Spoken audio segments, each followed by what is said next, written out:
Boa noite. É um prazer estar com vocês em mais um evento online das quartas-feiras da Associação Brasileira de Nutrologia. Agradeço a presença de todos e agradeço a participação esta noite do professor Dr. Paulo Francisco Henquim e da professora doutora Jaqueline Costa Coelho, para falar de um assunto importantíssimo da nossa prática clínica e que nos trarão informações atuais e de relevância para o aprimoramento dos colegas nutrólogos. Ao final da apresentação, eles poderão responder as suas perguntas. O tema de hoje será reação adversa a alimentos, diagnóstico e tratamento.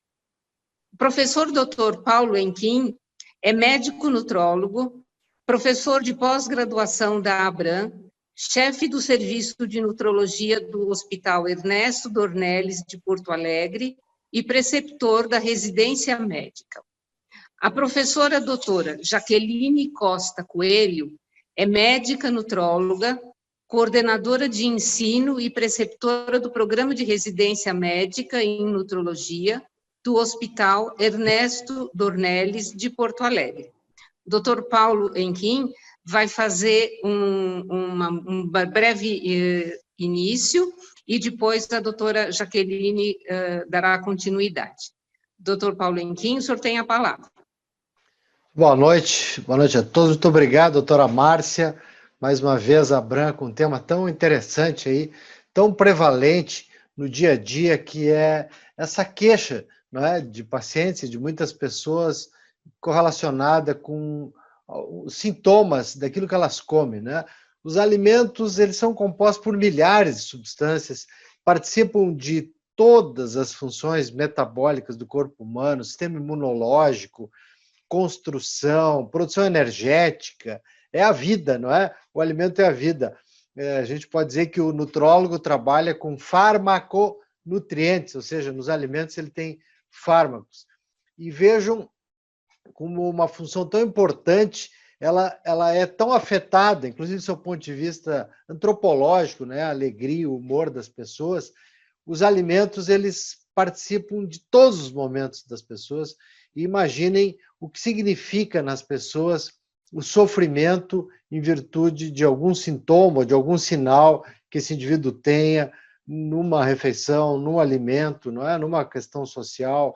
Então, esse é um tema extremamente importante. Espero que vocês possam aproveitar, que nós possamos dar alguma contribuição para essa atuação médica frente a essa queixa de muitos pacientes, né? E tão prevalente, ver o que realmente é verdade, o que realmente corresponde a uma entidade fisiopatológica, que terapêutica é disponível. Enfim, vamos conversar sobre isso. A doutora Jaqueline vai dar início, não é?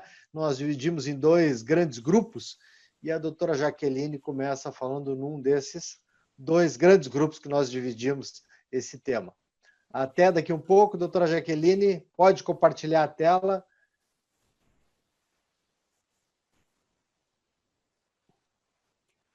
Boa noite a todos. Então, agradecer o convite da ABRAM e do Dr. Paulo, principalmente para a gente poder conversar um pouquinho sobre esse tema tão importante na rotina do dia a dia de quem está vendo em consultório e em ambulatório. Então, falando um pouquinho do que é reação adversa, né? É uma reação, como a gente sabe, também aos fármacos. Então, é uma reação anormal, que não é esperada quando se ingere, se tem contato ou se inala um alimento. E isso pode ser devido ao próprio alimento ou a aditivos que contenham naquela alimentação, por exemplo, um produto industrializado. E o mecanismo dessa reação pode envolver ou não o sistema imunológico. A alergia, que é mediada por IgE, que o Dr. Paulo vai explicar um pouquinho mais na frente, ela não supera 2 a 3% da população. Alguns trabalhos falam no máximo 5% da população tem alguma alergia alimentar. Mas 15% da população acredita ter alguma reação alérgica a algum determinado alimento. E por que essa diferença tão grande, né? Nós podemos atribuir à desinformação e ao desconhecimento, tanto do médico que atende essa pessoa, quanto da sociedade como um todo, que acaba confundindo alergia com intolerância alimentar. Quando o paciente chega no nosso consultório, muitas vezes o relato é o mesmo. Já passou por múltiplas especialidades, já fez milhares de exames e continua com sintomas. Ele continua buscando um diagnóstico e o alívio desse sofrimento que ele tem. Então, como eu expliquei para vocês, a reação adversa é essa resposta anormal devido à ingestão ou contato com o alimento ou aditivo. Então, ela pode ser de duas formas.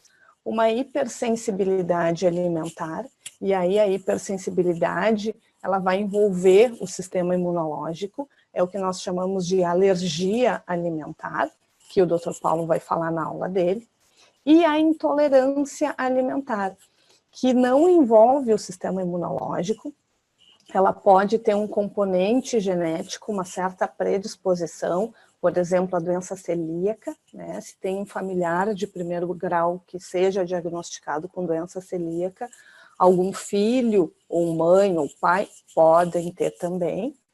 E na maior parte das vezes ela é causada pelos macronutrientes, então os carboidratos, os exemplos clássicos é a lactose e a frutose, das proteínas, o glúten e as aminas biogênicas, que é a histamina. Eu vou falar então um pouquinho mais a fundo das intolerâncias alimentares. E a mais comum que nós conhecemos é a intolerância à lactose. Se acredita que 65% da população tem a intolerância à lactose, mas isso depende muito da etnia e do local. Então, países nórdicos, né, lá para cima, Suíça, os países asiáticos também, eles tendem a ter uma incidência um pouquinho menor, em torno de 15% a 20%. E aqui nas Américas e na África do Sul, a incidência é um pouquinho maior também, né, chega a 40% a 50%. E o que é essa intolerância? É a deficiência de uma enzima que se chama lactase, que no nosso intestino faria a quebra desse açúcar, que é a lactose. Então, a pessoa não consegue degradar a lactose e não consegue absorver ela. Consequentemente, essa lactose percorre o nosso trato gastrointestinal e chega no intestino grosso. Chegando lá, as bactérias fazem dela o alimento, né, e vão fermentar essa lactose e produzir o gás hidrogênio. E isso é o que causa o mal-estar, a distensão, a flatulência, o desconforto. Alguns pacientes acabam tendo diarreia, né? Essa lactose faz uma ação osmótica, outros acabam tendo constipação também. E qual é a forma da gente diagnosticar ela? Pode-se pedir um teste básico, assim, que é o teste de hidrogênio expirado, que o paciente não tem que ingerir nada, né? Vai ser medido o nível de hidrogênio que esse paciente acaba exalando. Ou a gente pode pedir um exame de sangue, um exame laboratorial, que é o teste de tolerância à lactose. O paciente ingere uma dose de lactose consideravelmente alta, equivale a 1 litro de leite, para se ter ideia, e se mede essa lactose na corrente sanguínea. O paciente que tem a lactase e degrada ela, então essa lactose vai aparecer na corrente sanguínea. Então, medida em jejum, meia hora, 1 hora, 2 horas após a ingestão, ela vai ter uma curva. E o paciente que não degrada ela não vai ser absorvida, então ela não vai aparecer na corrente sanguínea e essa lactose vai ficar toda no intestino. Então, não vai ter essa curva, né? Vai ser mais uma tendência de linha reta. Segunda intolerância, que eu não diria tão comum, mas que é uma intolerância presumida, nós não temos nenhuma forma de pedir exame laboratorial e nem de imagem para poder fazer, é a intolerância aos food maps.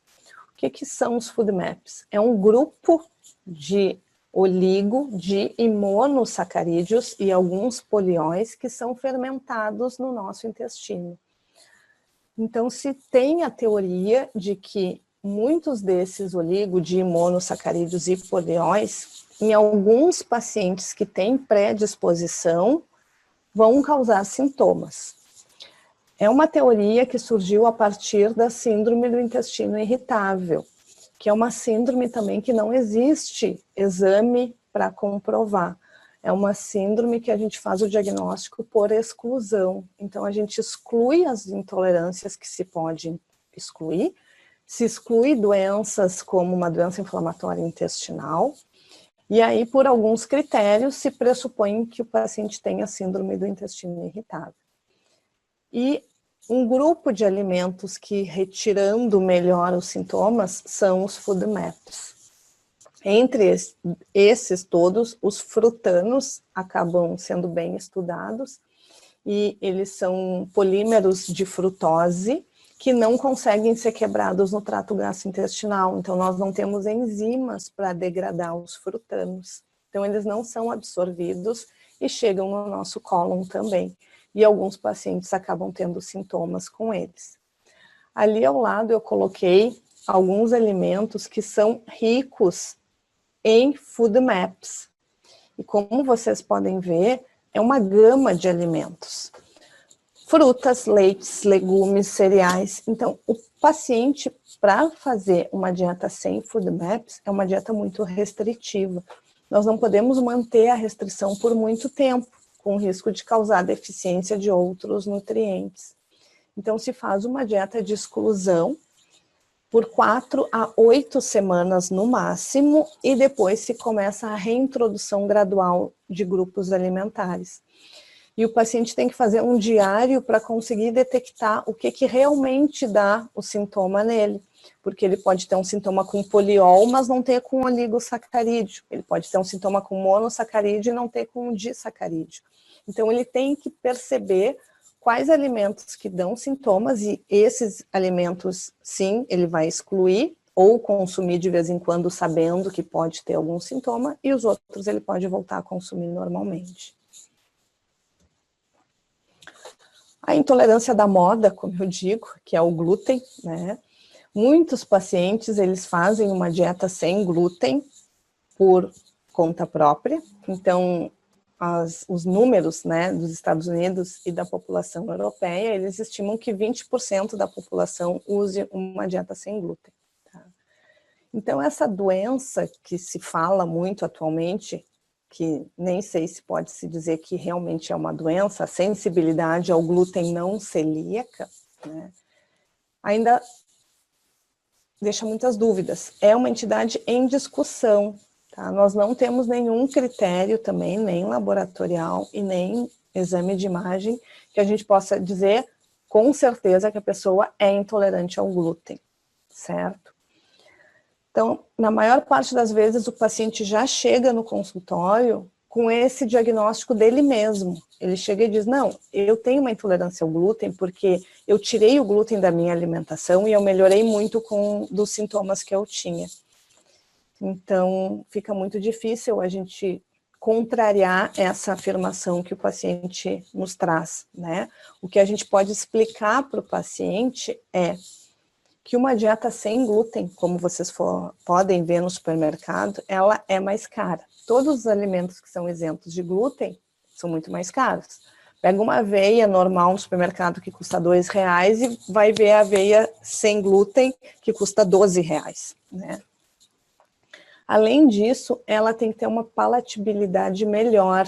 Então, quando eu tiro o glúten, quem já experimentou por curiosidade um alimento sem glúten, sabe que ele é meio sonso, ele não tem muito gosto, não é uma coisa agradável, né? Um pão sem glúten não é a mesma coisa que um pão com glúten.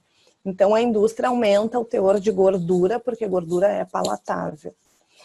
E essa alimentação normalmente fica pobre em fibra. Os pacientes deixam de comer os alimentos com fibras e passam a consumir mais carboidrato simples.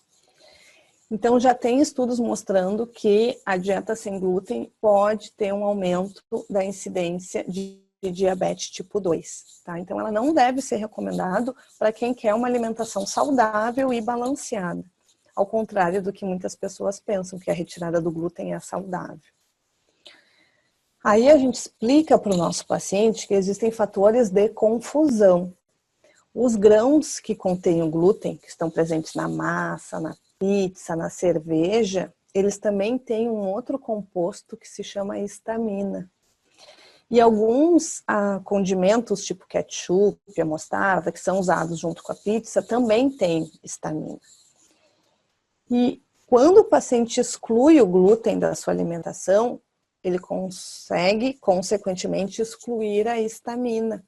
Então, ele pode ter uma intolerância cruzada, e ele pode ter uma intolerância, na verdade, à histamina, e ficou melhor com a retirada do glúten, porque ele reduziu o consumo de histamina no dia a dia dele.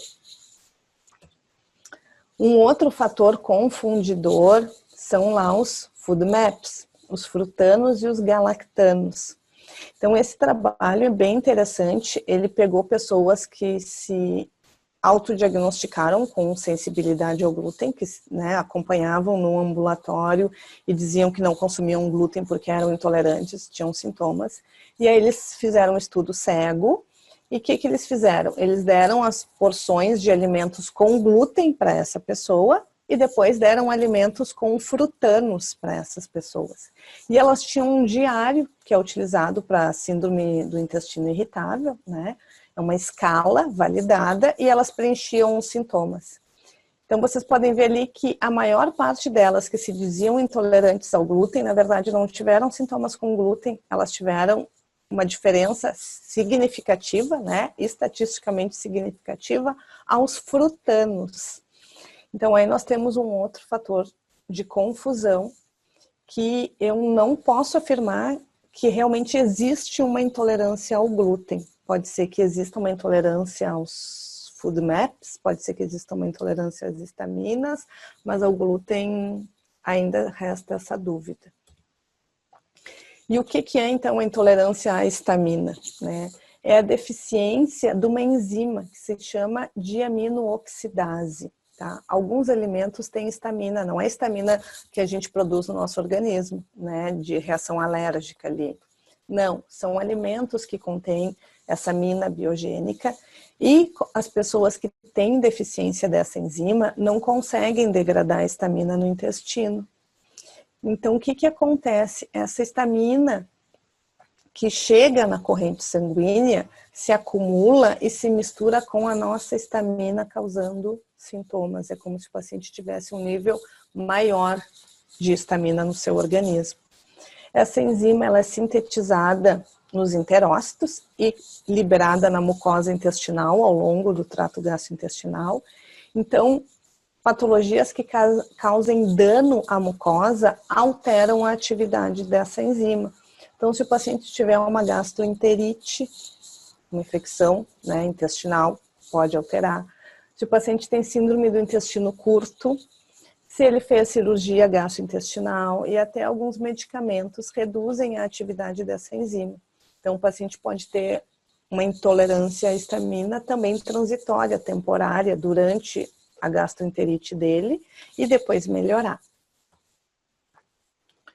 Então, com essa absorção aumentada da histamina, que eu falei para vocês que vai aumentar os níveis sanguíneos, os sintomas mais comuns dessa reação, e aí passa a ser uma ação farmacológica, né, um aumento de histamina com as suas características, levam a enxaqueca, a cefaleias vasculares, a distúrbios da motilidade do trato gastrointestinal. Então o paciente pode ter diarreia, dificuldade da digestão com aumento da saciedade, aumento de flatulência, sintomas dermatológicos, vasculares, inclusive dores no corpo e cansaço. Então, alguns pacientes também acabam recebendo um diagnóstico de fibromialgia ou de fadiga crônica, quando na verdade eles têm uma intolerância à histamina, eles têm um excesso de histamina no seu organismo. E exemplos de alimentos ricos em histamina, então vocês podem ver que eu fiz residência de clínica médica antes de fazer a nutrologia, né? Então, quem tem consultório, e eu tive por um tempo antes de ter a nutrologia como segunda especialidade, o paciente que chega referindo cefaleia, enxaqueca, ele faz muita relação com esses alimentos, né? Quando eu ingiro álcool, eu tenho dor de cabeça. Se eu comer um chocolate, se eu comer um queijo um pouquinho mais temperado. Então, alguns alimentos têm um fator que podem ter desencadeado isso realmente, que é a histamina. O diagnóstico, então, seria medir essa enzima sanguínea. Mas acontece que o resultado dela, o nível sanguíneo que ela tem, não se correlaciona com a atividade dela no intestino. Então, eu posso ter um nível sanguíneo baixo e ela funcionando normalmente no meu intestino, ou ao contrário, eu posso ter um nível sanguíneo dela alto, mas ela não está com uma boa atividade, ela tem uma redução da atividade devido a que eu falei antes ali, por exemplo, uma gastroenterite, certo? Então, a gente faz também um diagnóstico de presunção juntando o exame laboratorial, que tem que ser menor do que 10 unidades por ml o resultado, e mais 2 ou mais sintomas disso. E além desse resultado baixo e dos 2 sintomas, quando a gente retira a histamina da alimentação, o paciente tem que ter uma melhora. Então, ele precisa ter esses 3 critérios, o exame baixo, 2 sintomas e melhora desses sintomas com a retirada da histamina. Bom, aí eu posso fazer o diagnóstico que o paciente tem uma deficiência dessa enzima ou uma intolerância à histamina. Problema aqui no Brasil, esse exame não é pago pelos convênios.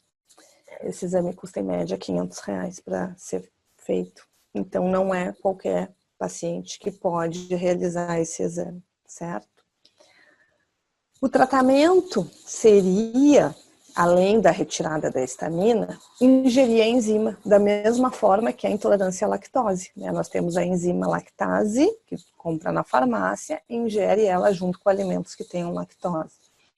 Só que aqui no Brasil nós não temos a enzima. Tá? Quem mora fora ou pode importar, pedir para alguém trazer, mas aqui no Brasil não é feito.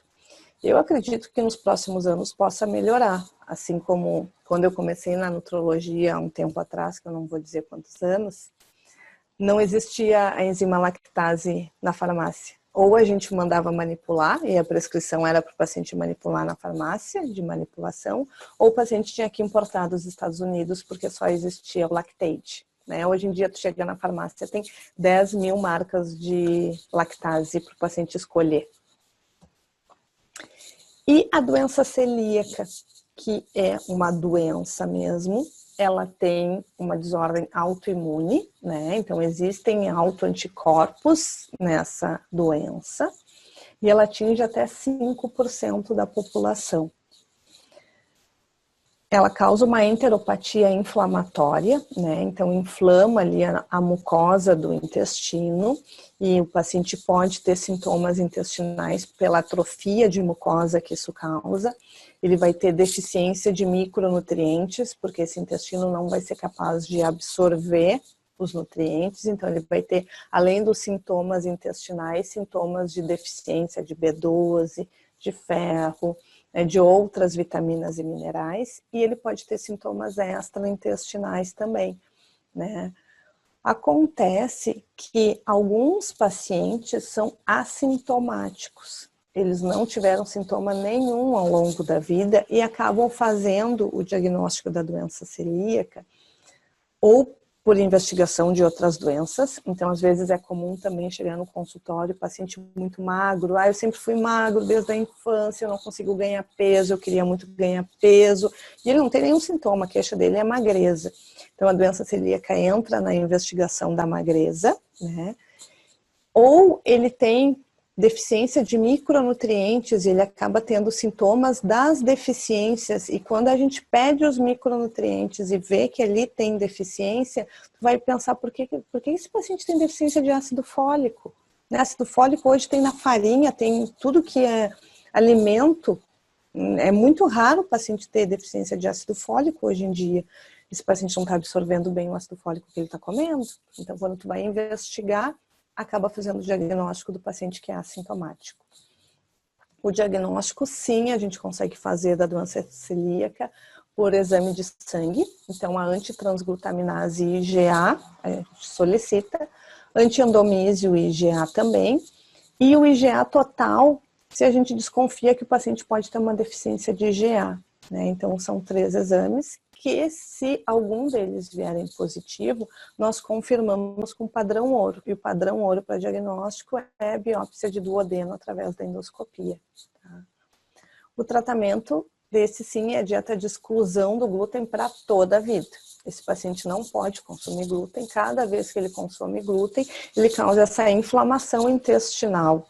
Então, ele pode, além de ter sintomas, ele vai ter má absorção dos nutrientes, o que não acontece nas outras doenças, né? As outras doenças o paciente consegue absorver bem, então a doença celíaca não vai conseguir. Enquanto ele estiver consumindo glúten, ele vai ter o seu intestino inflamado. Era isso que eu tinha para falar para vocês.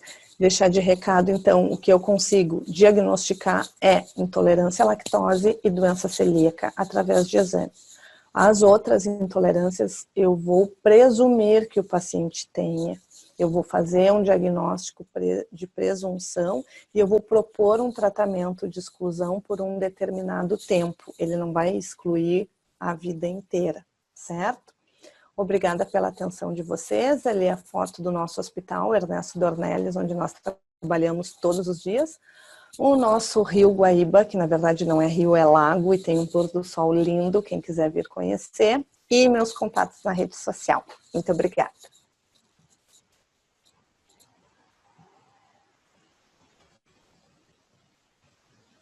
Dr. Paulo Inquim, o senhor tem a palavra.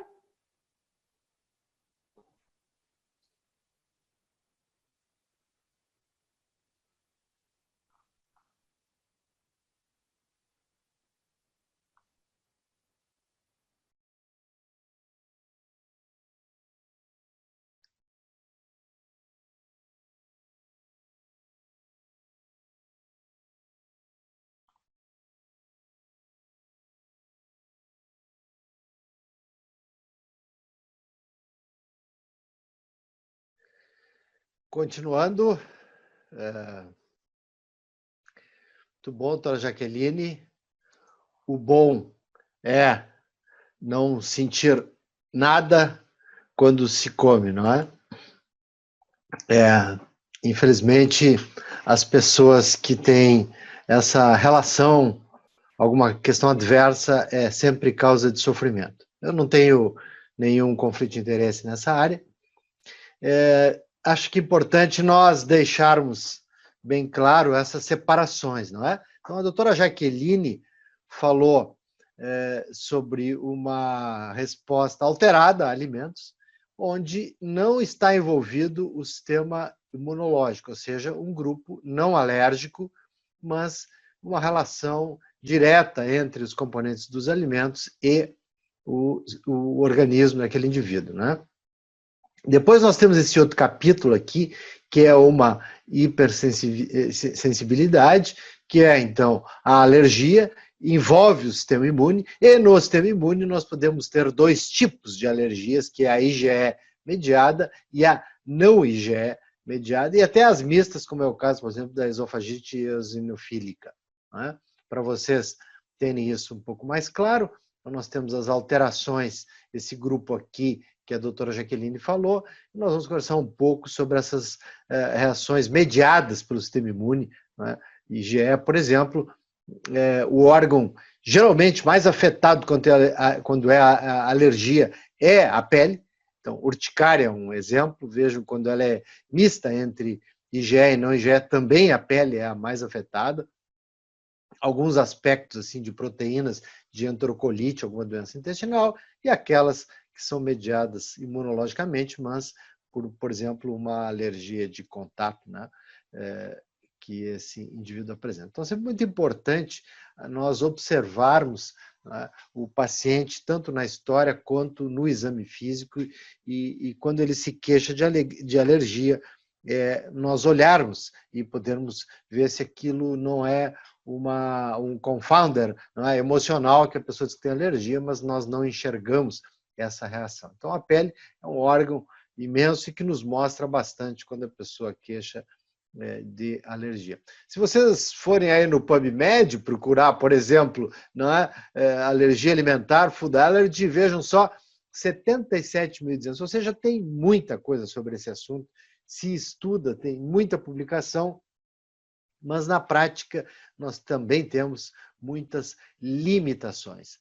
Portanto, doutoras, doutores, sempre que vocês pensarem, o diagnóstico é fundamental, né? Então, o diagnóstico de uma alergia a um alimento, né, ele tem que ser preciso, é fundamental essa objetividade em se fazer esse diagnóstico, porque daí é possível evitar as reações alérgicas severas, inclusive morte, não é? E numa crise, por exemplo, de anafilaxia por um alimento, é rápida a morte, entre 10 e 60 minutos, ou seja, tem que se agir muito rápido, e se salva uma vida quando se consegue atender a tempo um quadro grave, não é, de alergia alimentar. Infelizmente, isso é muito raro, não é? E com isso também, ao fazer o diagnóstico, nós melhoramos a qualidade de vida, essa pessoa pode ter uma integração social muito maior, ser mais feliz, mais alegre, etc. Agora, muito importante, não esqueçam disso, porque isso é extremamente comum, né? O diagnóstico impreciso, certo? Pode levar a restrições alimentares desnecessárias, pode levar o indivíduo ao risco nutricional e consequências sociais dramáticas, sabe? É muito ruim aquela pessoa, sob o ponto de vista social, que tem alergia e que vai visitar alguém e às vezes esse diagnóstico não está claro e ela exclui muitos alimentos e passa a sofrer tanto do ponto de vista pessoal quanto social. Relembrando, o nosso sistema imunológico, certo? Nós já nascemos com uma carga de proteção.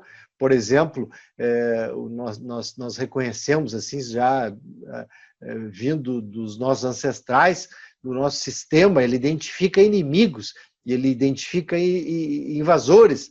Um exemplo, claro, já está aí, há quase 100 anos se identificou isso aqui, a questão dos gram-negativos, não é? Então, através desse sistema de recepção aqui, os Toll-like, eles enviam sinais ao sistema imunológico e a essas LPS, lipopolissaccáride, ela identifica o gram-negativo e o nosso organismo, já ao nascer, tem capacidade para destruir esse invasor. Depois, nós temos, então, a imunidade adquirida. Com o passar dos anos, nós vamos tendo contato com esses antígenos e nós vamos desenvolvendo anticorpos, desenvolvendo um sistema de defesa do nosso sistema imunológico contra esses invasores, certo? Que no caso do alimento, a gente tem um erro nessa identificação, porque na maioria das vezes aquilo não seria um patógeno e o corpo reage contra aquele alimento ou contra aquela proteína naquele alimento, gerando uma reação muitas vezes desproporcional.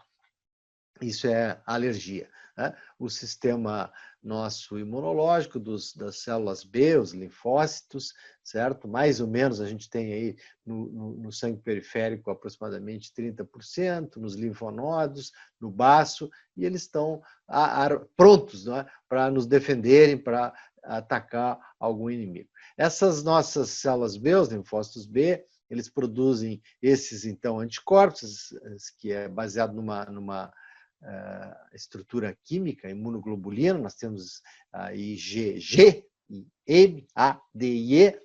Vou mostrar para vocês, só por curiosidade, depois a estrutura química delas, porque ela se liga como se fosse um espelho a um anticorpo. Então, ela identifica aquele anticorpo e gruda nele e desencadeia aquela reação de resposta ou uma reação alérgica, quando é o nosso caso, por exemplo, falando em alimento. A IgM está muito na moda agora com a questão coronavírus. Essa é aquela imunoglobulina assim, de primeira resposta imunológica, aquela que se mede logo no início, depois ela reduz a concentração sérica até desaparece, e quem se mantém é a IgG, aquela que é uma resposta de mais adiante, de mais longo prazo, que permanece. Em algumas situações, inclusive, ela reage contra um anticorpo nosso mesmo, e com isso ela pode gerar aquelas doenças autoimunes, que é a questão do fator reumatoide.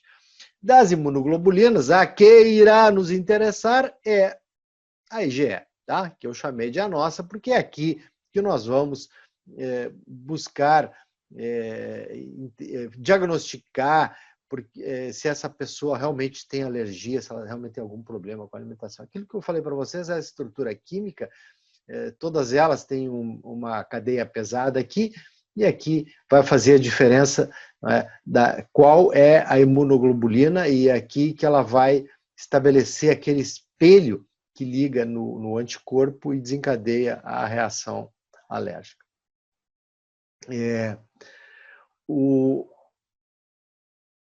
A nossa, como falei para vocês, a IgE, ela tem baixa concentração sérica, ela é realmente a principal imunoglobulina que é liberada e quando nós temos essa resposta hipersensível, certo? Então, ela através dos mastócitos basófilos, libera imediatamente uma resposta de hipersensibilidade àquela substância. Aí liberam aquelas substâncias que serão lá, vasomotoras, vasoconstritoras, entra adrenalina, né? Ou faz a vasodilatação, enfim, toda aquela cascata de uma reação alérgica é a partir da identificação de um antígeno que esse anticorpo vai fazer, que a IgE vai fazer e vai desencadear todo esse processo alérgico, de hiperresposta, né?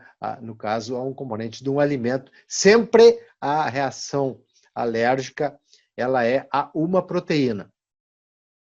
Às vezes até pequenos peptídeos, assim, com 5, 6 aminoácidos, eles podem ser identificados como um antígeno e nós podemos gerar um anticorpo e desencadear uma reação alérgica com pequenos peptídeos também. Eu trouxe 2 revisões aqui para vocês. Isso aqui é só uma brincadeira, não é? Que é a história do cherry picking. Muitas vezes nós queremos encontrar artigos que deem suporte ao que nós pensamos tecnicamente sobre algum item, e às vezes nós procuramos artigos específicos. Isso no meio científico, às vezes, ele caça, né? Ele busca cherry picking, só busca artigos que vão dar respaldo ao que a pessoa pensa. Mas eu acho que isso é legal, acho que isso é válido dentro da medicina, e nós temos que, baseado, não é, naquilo que está publicado, naquilo que foi estudado, nós vamos realmente defender o nosso pensamento. Então eu trouxe 2 artigos aqui, 2 cherry picking aí para vocês, para quem quiser revisar esse assunto. Eu penso que eles fazem bom resumo do que nós temos no momento sobre essa questão alergia alimentar. O que nós temos? Doutores, é fundamental a consulta, né? Nós precisamos da consulta. Na consulta médica, na anamnese, no exame físico, nós vamos dar início ao processo de diagnóstico. Isso, até o momento, isso é insuperável, com toda a tecnologia que nós tenhamos. Mas ouvir o paciente, examinar o paciente, segue sendo fundamental. Vejam, falso diagnóstico impreciso, resulta numa desnecessária eliminação de alimentos, risco nutricional e, como eu falei, social. Ok? Então, a história médica, o exame físico é fundamental. Esse vai ser o padrão ouro que nós utilizaremos para fazer o diagnóstico. Depois nós temos alguma questão disponível, do ponto de vista laboratorial. Nós temos aquela picadinha na pele, né, onde colocam aquele antígeno, certo? E esses antígenos, infelizmente, eles também não têm um padrão de produção internacional, depende do fabricante, ele muda, ele varia bastante, mas é um teste que nós podemos buscar sensibilidade a alguma proteína que compõe algum alimento ou algum alimento, e nós podemos, então, naquele teste na pele, através de um halo reacional que isso irá gerar, se mede esse halo e pode-se identificar uma sensibilidade. A outra é a medida da IgE sérica, vocês devem observar isso aí, não é? Se faz bastante. Esses são 2 testes aqui que são bastante comuns no nosso meio e são realmente bastante sensíveis. Eles vão mostrar uma sensibilidade quando a pessoa tem essa sensibilidade, tá? Tanto esse teste na pele quanto a dosagem da IgE sérica. Depois nós vamos para o teste oral, que é fundamental, e vamos para o duplo cego do teste do alimento. E aqui, então, nós temos o padrão ouro. Por que esses 2 aqui, que são laboratoriais, que realmente mostram sensibilidade, por que eles não permitem o diagnóstico definitivo? Vejam, a especificidade é que se discute, a sensibilidade não. Então, as imunoglobulinas que vão ser utilizadas, tanto aquela substância do antígeno para se fazer o teste, ou a dosagem da IgE sérica, eles vão identificar anticorpos específicos, sem dúvida nenhuma. Então, tem sensibilidade, porém, eles podem sim também ser associados, tá, com alergia aguda, mas nós temos muito pouco especificidade. Ou seja, nós temos um positivo, uma sensibilidade, mas nós não temos consequências clínicas desse teste que deu sensibilidade. Assim que nós teremos muitos testes falso positivo, ou seja, o teste de IgE ou da picada na pele, ele deu positivo, mas não tem significado clínico, não tem repercussão, e muitas vezes ele dá negativo e a pessoa tem realmente alergia a um alimento. Então, infelizmente, não são exames que permitem que nós venhamos a fazer um diagnóstico definitivo. Podem nos ajudar, vocês podem usar, mas não podem se basear absolutamente nem na dosagem sérica, nem no teste cutâneo para fazer o diagnóstico e, então, decidir, né, pela exclusão dos alimentos. Portanto,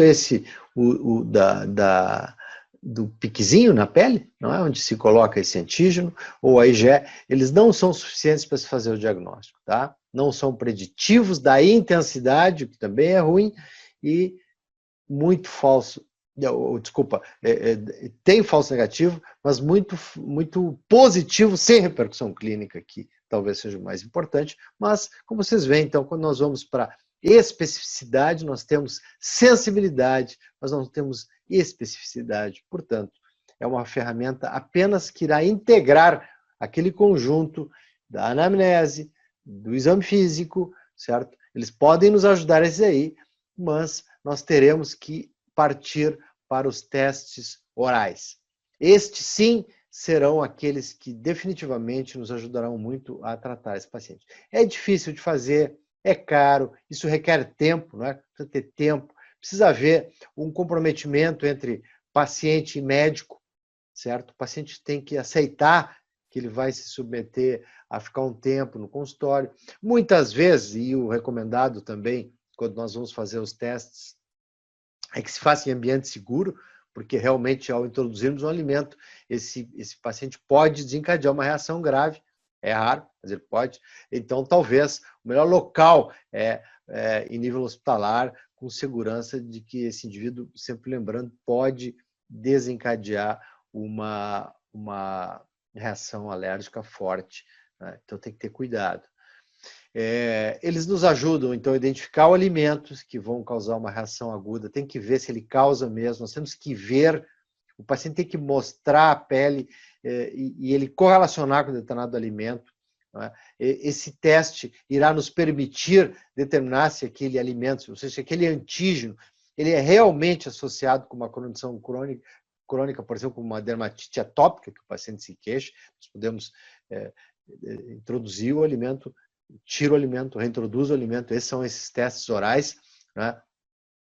E um item muito importante, eu penso que isso aqui é fundamental, é que os pacientes trazem queixas muito subjetivas quanto aos alimentos. Muitas vezes é outra esfera, né?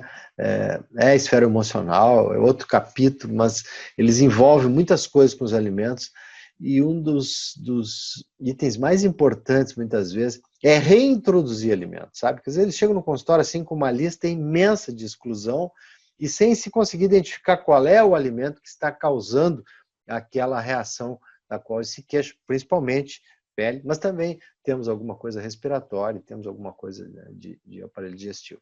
Então, essa determinação aqui, essa reinclusão, ela pode ajudar muito, tem que conversar com o paciente e também prestar atenção, que às vezes uma proteína no alimento cru, ela tem uma percepção, aquele peptídeo, por exemplo, não é? É identificado pelo sistema imunológico e, quando cozido, tem a desnaturação daquela proteína e ela deixa de causar alergia. Então, um mesmo alimento, de acordo com a forma de preparo, ele pode causar uma reação diferente.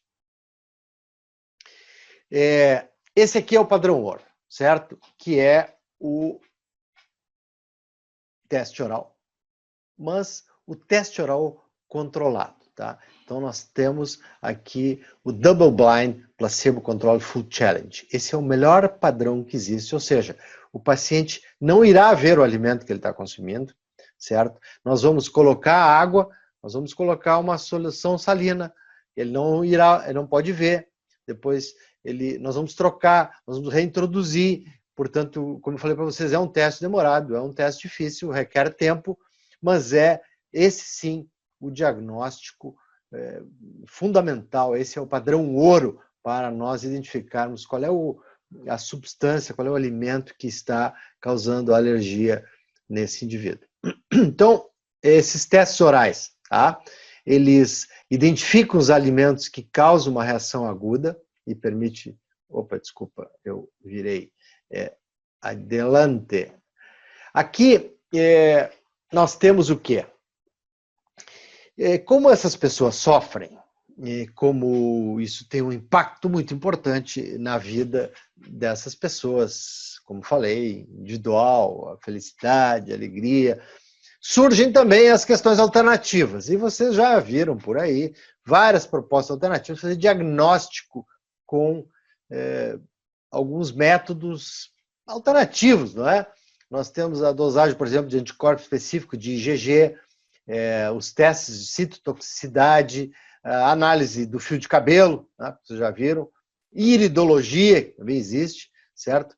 A cinesiologia, que mede a força, o paciente segura o alimento que ele diz que tem alergia no braço, com outro ele vai fazer a força, com isso se espera, não é, que, sob o ponto de vista de uma reação, uma resposta alérgica, ele perca a força, o teste de eletrodermal, ou seja, são vários testes alternativos que, infelizmente, nenhum deles apresenta validação científica. Nenhum deles permitirá fazer diagnóstico, portanto, não irá acrescentar nada naquelas ferramentas que eu falei para vocês anteriormente. Então, quando vocês tiverem um paciente que tenha queixa, lembrem, a história, o exame físico é fundamental, certo?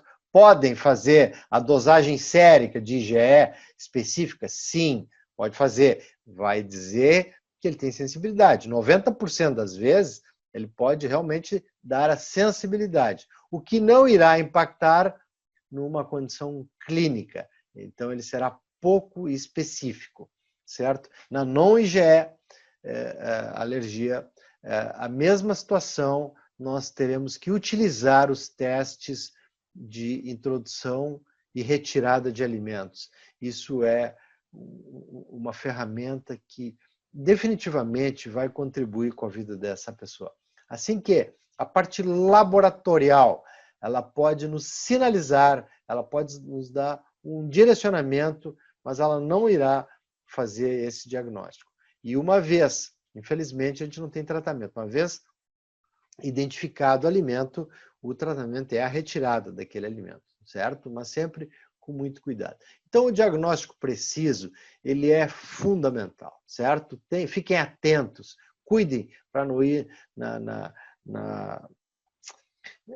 tentação de facilitar esse processo. O paciente nos envolve muitas vezes e nós vamos observar, ele realmente não tem aquele sofrimento, não tem aquele diagnóstico e tem o sofrimento e, portanto, a exclusão não vai beneficiar a vida dele. Muitas vezes a gente vê o paciente, ele vem com uma lista imensa que já retirou. E aí, bom, o que ele está fazendo aqui, então? Se ele já retirou tudo isso, supostamente ele deveria ter melhorado. Então, se ele vem nos procurar, é porque ele segue com sintomas. Logo, toda aquela exclusão que ele fez não deu resultado, certo? Então, os testes tradicionais, lembre, tem inúmeras limitações, certo?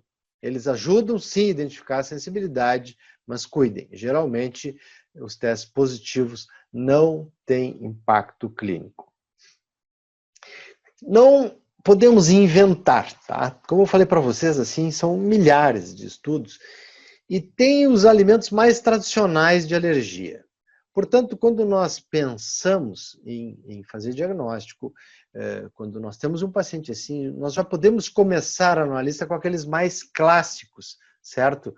Que fazem, que causam alergia, que são os antígenos. Os mais clássicos, os mais comuns, certo? Leite, ovo, trigo, soja, amendoim, nozes, peixe e frutos do mar, aqui camarão e mariscos. Com relação ao amendoim, ele talvez seja um dos mais graves assim, em crianças, sabe? Aqui se discute uma questão interessante que para dessensibilizar em famílias que têm essa sensibilidade de introduzir esses alimentos onde a família, a mãe ou o pai já tem identificado claramente o alergeno, certo? Introduzir entre os 4 e os 6 meses de idade, não é? Ainda no aleitamento materno, mas ali dos 4 aos 6 é quando se discute, nós teríamos uma possibilidade, uma janela imunológica, onde a introdução dos alimentos alergênicos identificados naquela família, eles podem diminuir essa sensibilidade e esse indivíduo não desenvolver alergia àquele alimento. Então, como eu falei para vocês, não inventem. Quando vocês vão procurar o diagnóstico, já vão direto naquelas mais comuns. Nas crianças, o mais comum é o leite, o ovo, soja e o amendoim. E no adulto, frutas e legumes, alguns realmente podem desenvolver essa alergia. Aí tem que fazer aquilo que eu falei para vocês, observar entre cru e cozido, não é? O peixe e alguns frutos do mar, o camarão, que algumas pessoas têm uma reação muito grave, né? O amendoim e nozes. Esse classicamente os alimentos mais responsáveis por desencadeamento de alergia, IgE dependente, e sugiro que quando se comece, já comece por aí, não é? E diminuindo aquela gama de alimentos que muitas vezes o paciente relata para nós. Aí, aqui o extremo, certo? Nós sim, fiquem atentos, mesmo quando nós vamos testar, tenham cuidado, porque realmente a pessoa pode ter uma reação grave a um determinado alimento, é fundamental, felizmente, como eu falei para vocês, é raro, mas isso realmente pode acontecer. Então, ele pode fazer, sim, edema de glote, pode desencadear uma reação extremamente grave. E nos Estados Unidos, eu acho isso muito interessante, eu não entendo, a doutora Jaqueline falou há pouco que a gente não via lactase, algumas enzimas no mercado brasileiro, às vezes tem umas coisas que não são compreensíveis. Isso aqui é extremamente comum, chama EpiPen. Os americanos têm uma canetinha de adrenalina, de epinefrina, que as pessoas carregam aquilo na bolsa, na maleta. Eu penso que o médico deveria ter com ele, carregar ao longo da sua vida, não é uma seringa e uma ampolinha de adrenalina, porque salva uma vida. E aquelas pessoas, aquelas famílias, onde há já casos de alergia sabidas, já identificadas, que se oriente essas famílias a terem por perto uma ampolinha de adrenalina. É extremamente seguro e, sem dúvida nenhuma, vai salvar uma vida aplicar uma ampolinha de adrenalina intramuscular. Bom, não sei se eu passei um pouquinho do tempo aí, mas a ideia era que a gente conversasse um pouco. Eu acho que se tivéssemos a oportunidade agora de umas perguntas, né, para a gente continuar, e à disposição para todo o desenvolvimento que vocês têm nesse tema. Esse realmente é um tema para a gente fazer aí uma manhã inteira, um dia inteiro, um simpósio inteiro, porque é muito legal, realmente tem bastante coisa e nós médicos podemos, entendendo, contribuir bastante com a qualidade de vida dos pacientes. Muito obrigado, doutora Márcia. Podemos ir às perguntas? Muito obrigada, doutor Paulo Henquim, doutor Jaqueline. Então, passamos às perguntas. Doutora Jaqueline, primeiramente, quem exclui lactose e o glúten tem algum risco para a saúde?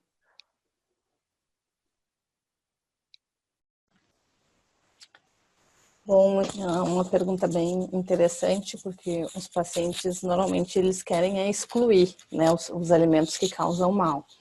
Mas eu diria assim, a lactose, por ser um açúcar do leite, em si, não vai fazer mal excluir. mas o problema é excluir o leite e os derivados, que são fontes de proteína, que são fontes de gordura, né, que tem o cálcio. Então, o paciente que exclui, ele tem que, na verdade, substituir. Quando a gente exclui um alimento, a gente deveria pensar em que nutrientes, tanto macro quanto micro, estão sendo excluídos e tentar repor, substituir por outros alimentos. E o glúten é a mesma coisa, né? O paciente que exclui o glúten, como a gente viu ali no slide, ele acaba excluindo muitas fibras. Então, é comum também atender no consultório o paciente que não é celíaco, que excluiu o glúten e começou com ganho de peso, porque na verdade ele acaba escolhendo alimentos errados, sem fibra, não vai ter saciedade, acaba constipando, então ele pode ter algumas complicações da exclusão. É sempre importante poder consultar e ouvir a opinião de um especialista para fazer essa exclusão de uma maneira sábia, né? Mantendo a alimentação de uma forma balanceada mesmo com a exclusão. Não sei se o Dr. Paulo quer comentar mais alguma coisa. Acho que é isso.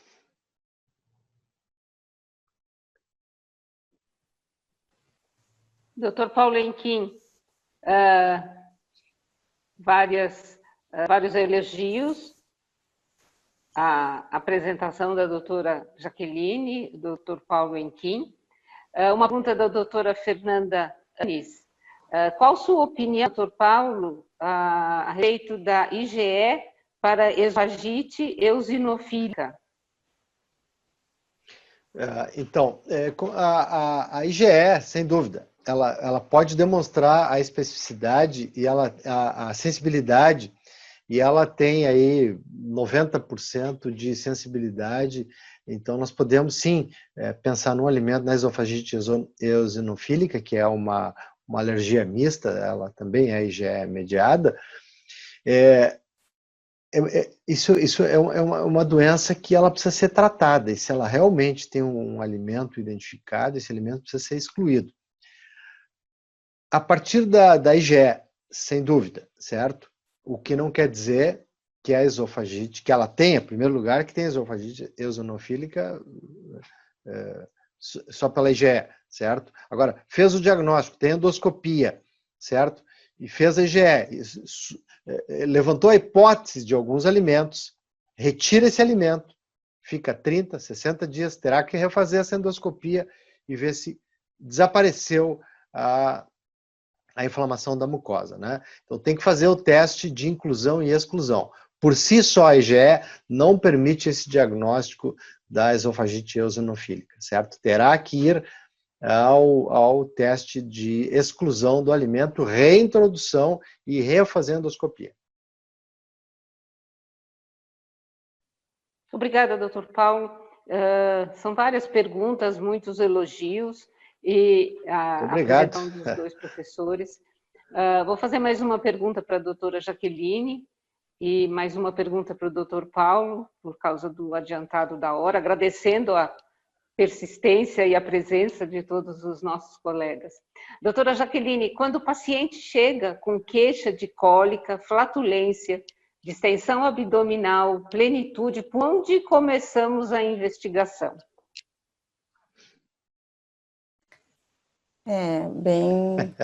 Tem que fazer um raciocínio bem importante. Bem difícil. Né?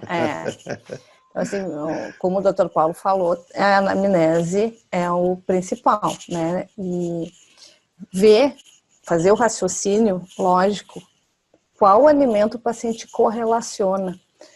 Alguns pacientes conseguem ser clássico, não, sempre que eu tomo leite, sempre que eu tomo iogurte, né? A maior parte dificilmente fez essa correlação, eles chegam com muitas queixas e quando tu começa a questionar, eles não conseguem identificar um fator que desencadeie. Então, a primeira coisa é tentar excluir aquilo que a gente sabe que tem exame e diagnóstico para solicitar, né? Excluir uma intolerância à lactose, excluir uma doença celíaca. Eu sempre peço para o paciente fazer um diário de sintomas e alimentos consumidos, porque enquanto ele está fazendo os exames de sangue, ou a endoscopia e vai nos trazer, ele está prestando atenção no que ele está consumindo e se aquilo que ele está consumindo está realmente fazendo o sintoma acontecer. Muitos pacientes às vezes voltam e dizem, eu achava que eu tinha com alho, mas eu comi alho e não teve sintoma. Né? E com o diário do paciente, a gente consegue tentar correlacionar se tem um padrão. Sempre que ele ingere algum food map no dia, ele tem sintoma. Sempre que ele ingere algum alimento que tenha amina, ele tem sintoma. Então, na verdade, precisa de um raciocínio clínico e aprofundar bem a anamnese, excluindo ali as doenças que a gente consegue excluir para poder fazer um diagnóstico de presunção e propor o tratamento.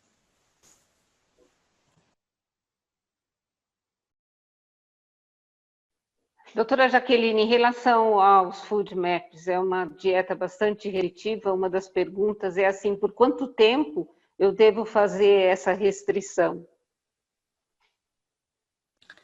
Na verdade, eu diria que qualquer dieta que for excluir o alimento, como bem falou ali o Dr. Paulo, tem que pensar na qualidade de vida desse paciente, né? A dieta de exclusão do food map são muitos alimentos de vários grupos alimentares, é diferente da lactose, né? Então o paciente acaba tendo uma alimentação muito restrita mesmo, e muitos acabam emagrecendo, e a maior parte desses pacientes já são magros, né? Que têm intolerância, então eles também não querem emagrecer, mas a restrição é tão grande que acaba perdendo peso. Então, normalmente se indica uma dieta restritiva de 4 a 8 semanas. Eu sempre proponho para o paciente 4 semanas de exclusão e a consulta, para a gente ver se realmente o paciente teve melhora com a exclusão total desses alimentos. Se não teve, recomeça, reintroduz, porque se não teve em 4 semanas não vai ter melhora mesmo, né? E se percebeu a melhora, aí começa a reintrodução gradual. Pode escolher, o que tu mais gosta de consumir? Adoro consumir fruta, então vamos começar a reintroduzir as frutas e observar os sintomas. Depois reintroduz legumes, salada, e assim vai a reintrodução.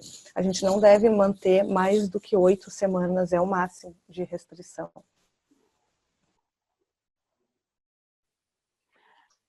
Uma última pergunta, então, para o Dr. Paulo Henquim. Um adulto que sempre consumiu camarão pode desenvolver alergia a qualquer momento? Infelizmente, pode. Isso pode. O adulto, mesmo que a pessoa diga, eu sempre comi determinado alimento, ele realmente na fase adulta, ele pode sim se tornar sensível. Esse antígeno, lá pelas tantas, o corpo identificou como sendo o inimigo, desenvolveu um anticorpo e pode desencadear uma reação. Essas reações alérgicas são sempre dramáticas, porque o corpo libera uma cascata de substâncias vasomotoras e tem todo aquele quadro lá, né, que vocês conhecem. Então, infelizmente, pode acontecer. Tem que fazer diagnóstico, né? Cuidado, porque é uma delícia e não vai poder mais comer um bobó de camarão porque acha que tem alergia. Então, cuidado, certo? Essa é uma área que nós não podemos trabalhar com eu acho. Precisa ser bem preciso e é trabalhoso, mas é possível, viu? Sem dúvida, nós podemos sim contribuir com a saúde, com a qualidade de vida de um paciente nosso. Tem que ter paciência e nós não temos mágica, assim, a gente não tem uma varinha que vai resolver isso de um dia para o outro. Às vezes, por ser nutrologia, né, muita gente vem na nutrologia esperando que, já, como a doutora Jaque falou no começo, eles já, uma longa carreira médica e de exames, eles chegam no nutrólogo, agora finalmente eu vou resolver minha vida. Infelizmente não, a gente vai tentar contribuir, mas não temos a magia. Veja a importância, né, do diagnóstico e como é difícil fazer o diagnóstico, porque nós podemos levar o paciente a uma dieta restritiva e com uma consequência de deficiências nutricionais importantes, né? Então, a importância dessa palestra, dessa exposição do Dr. Paulo Henquim e da doutora Jaqueline. Agradecemos essa experiência dos dois professores, agradecemos a Abram por essa oportunidade da gente estar junto e aos participantes desta noite. Agradeço a todos e passo a palavra ao Dr. Paulo Henquim e à doutora Jaqueline para suas considerações finais. Doutora. Bom, agradeço o convite novamente, foi muito interessante estar aqui com todos vocês. Que fique a mensagem para casa de uma boa anamnese e um bom exame físico que nós aprendemos lá na semiologia da nossa faculdade, né? Uma boa noite a todos e boa semana. Muito obrigado a todos vocês, espero que nós tenhamos a oportunidade de continuar falando sobre nutrologia, tá uma área tão bacana, e não esqueçam, tá? Comer é muito bom, certo? Então a gente tem que fazer de tudo para que esse prazer e essa busca pela saúde via alimentos siga, né? Então nosso objetivo é que as pessoas sejam cada vez mais felizes. Comer é bom, temos que fazer a adequação e melhorar a vida da pessoa. Muito obrigado. Obrigada a todos, boa noite. Boa noite, doutor Paulo, boa noite, doutora Jaqueline. Boa noite. Muito obrigado, doutora Márcia, pela essa brilhante coordenação e comando aí. Muito obrigado. E o pessoal da técnica também, né? Obrigado. O Dom Tales de Almejaneda lá, que comandou tudo, não é? E isso aí. Sem intercorrências. Muito obrigado. Boa noite a todos, obrigada. Boa noite. Boa noite. Boa noite.